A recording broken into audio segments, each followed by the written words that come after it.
कहानी भूतों का सराय कहते हैं। कुछ जगहें ऐसी होती हैं जहां इंसान जितना रुकता है उतना ही मौत उसके करीब आ जाती है। यह कहानी एक ऐसी ही सराय, धर्मशाला, होटल की है जो बाहर से साधारण दिखती है, लेकिन उसके कमरों में सोने वाला कोई भी इंसान कभी सुबह की धूप नहीं देख पाता। बहुत साल पहले पहाड़ों के बीच एक पुराना व्यापारिक रास्ता था। उस रास्ते पर यात्रियों के लिए एक बड़ी सराय बनी थी। बाहर से वह जगह बहुत खूबसूरत दिखती, लकड़ी की बनी, ऊंची छतें और हर कमरे में खिड़की से पहाड़ों का नजारा। लेकिन गांव वाले उस सराय का नाम सुनते ही कांप जाते, क्योंकि कहा जाता था कि उस सराय का मालिक सूरजन शाह बड़ा क्रूर इंसान था। यात्रियों को वह आराम और खाने पीने का वादा करके रोकता और फिर रात को उनके कमरे का दरवाजा बंद करके उन्हें मार डालता। उनकी लाशें वह सराय के तहखाने में दबा देता और उनका सामान बेचकर अमीर बनता जाता।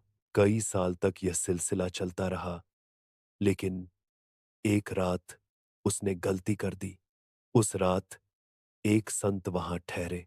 सुरजन ने उनकी भी हत्या करनी चाहिए, लेकिन मरते वक्त संत ने उसे श्राप दिया, तेरी इस सराय में अब कभी कोई चैन से नहीं सो सकेगा। हर कमरे में मौत भटकेगी और तेरा नाम अमर नहीं बल्कि अभिशाप बन जाएगा। और श्राप सच साबित हुआ। धीरे धीरे सराय वीरान हो गई।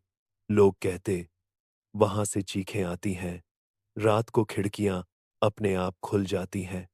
कभी कभी किसी कमरे से खून बहकर बरामदे तक आ जाता। औरत की सिसकियां, बच्चे की हंसी और जंजीरों की खड़खड़ाहट, यह सब उस जगह पर आम बात थी।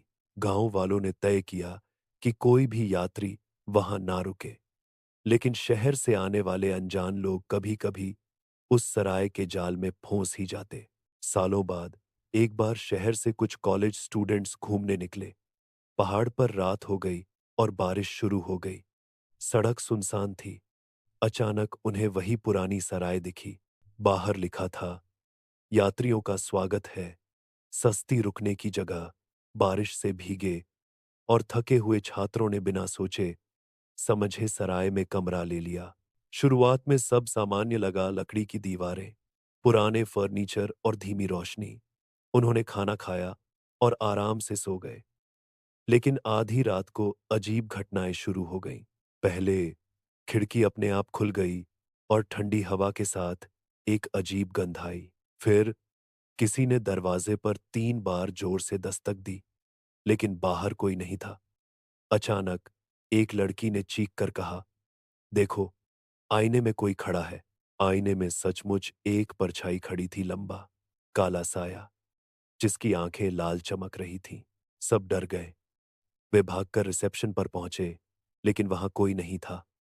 मेज पर पुरानी रजिस्टर पड़ी थी। उसमें उन्होंने आखिरी दर्ज नाम देखा, सुरजन शाह, मालिक। और तभी पीछे से आवाज आई, कहां भागोगे? यह सराय तुम्हें कभी जाने नहीं देगी। दरवाजे अपने आप बंद हो गए। दीवारों से खून टपकने लगा। हर कमरे से चीखें आने लगीं। स्टूडेंट्स ने भागने की कोशिश की, लेकिन सराय एक भूल भुलैया में बदल चुकी थी। जितना वे भागते उतना ही फिर वहीं लौट आते। अचानक उनमें से एक लड़का तहखाने की सीढ़ियां देखता है। सब नीचे उतर जाते हैं। नीचे जाकर उन्होंने देखा सैकड़ों कंकाल पड़े थे, सब यात्रियों के, जिन्हें सुरजन ने मारा था।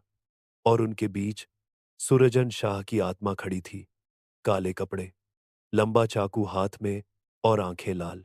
उसने कहा, जिसे भी यहां नींद आई वह अब मेरी नींद में हमेशा के लिए कैद हो जाएगा। एक एक कर छात्रों की चीखें तहखाने में गूंजने लगीं।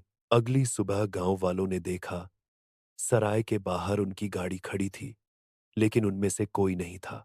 आज भी वह सराय पहाड़ पर खड़ी है। बाहर से देखो तो साधारण लगेगी, लेकिन कहते हैं जो भी वहां रात गुजारता है सुबह तक जिंदा नहीं बचता। लोग दूर से गुजरते हुए उस सराय की खिड़कियों में किसी को खड़ा देखते हैं, कभी सफेद कपड़ों वाली औरत, कभी बच्चा और कभी सुरजन शाह खुद।